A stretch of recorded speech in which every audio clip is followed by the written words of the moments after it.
الحمد لله رب العالمين، الصلاة والسلام على خاتم النبيين وعلى آله وصحبه أجمعين، أما بعد فأعوذ بالله من الشيطان الرجيم. بسم الله الرحمن الرحيم.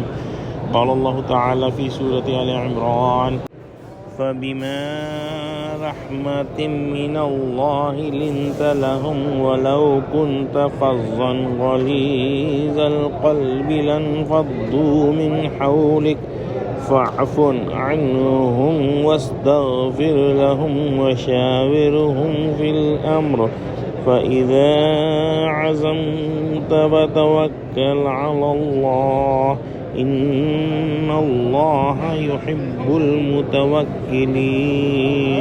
ترجمہ: اے محمد، خدا کی مہربانی سے تمہاری افتاد مزاج ان لوگوں کے لیے نرم واقع ہوئی ہے، اور اگر تم بدخو اور سخت دل ہوتے تو یہ تمہارے پاس سے بھاگ کھڑے ہوتے.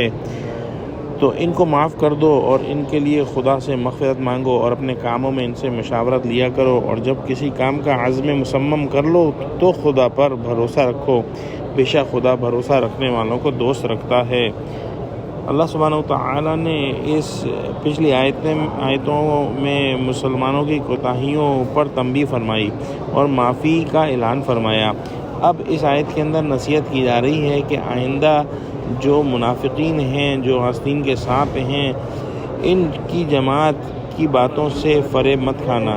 اس آیت میں ان کے عفو تقصیر کی تکمیل کی گئی، چونکہ جنگ احد میں سخت خوفناک غلطی اور زبردست کوتاہی سے مسلمانوں سے ہوئی تھی. ہو سکتا ہے کہ آپ صلی اللہ علیہ وسلم کا دل خفا ہو اور ان کے دل میں خیال ہو کہ آئندہ مسلمانوں سے مشورہ نہ لیا جائے. جیسا کہ پہلے بیان ہوا تھا، جنگ سے پہلے نوجوان صحابہ نے اور ان صحابہ نے جو کہ غزوہ بدر کے اندر شامل نہیں ہو سکے تھے، درخواست کی تھی کہ کھلے میدان کے اندر جنگ کی جائے، جبکہ حضور صلی اللہ علیہ وسلم کا اپنا رجحان اس طرف تھا کہ شہر کے اندر سے رہ کر مقابلہ کیا جائے.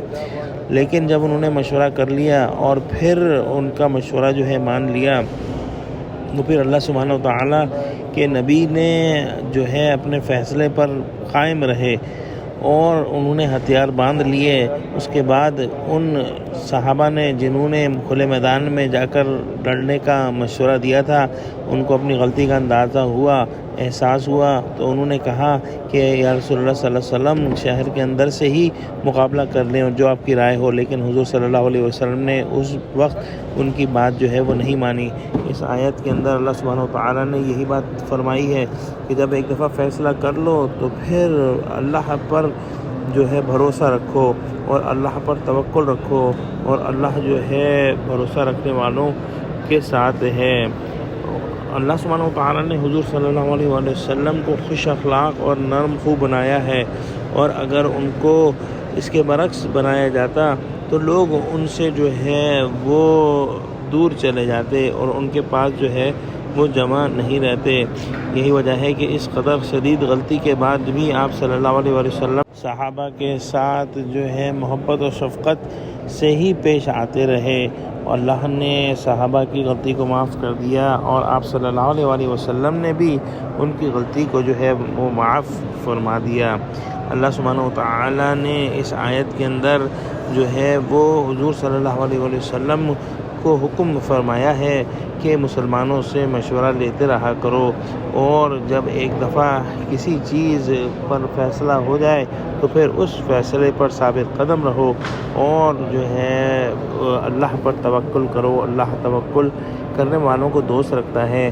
اس آیت کے اندر ایک نصیحت جو ہے دین کا کام کرنے والوں کے لیے، جو مبلغین ہیں اور جو تبلیغ کر رہے ہیں، ان کے لیے بھی نصیحت ہے کہ ان کو بھی اپنے اندر جو ہے وہ نرمی پیدا کرنی چاہیے، اور یہ نرمی جو ہے وہ لوگوں کو جمع رکھتی ہے، اور سختی جو ہے وہ لوگوں کو جو ہے سخت لہجہ اور سخت جو ہے پرسنالٹی وہ لوگوں کو دور کر دیتی ہے.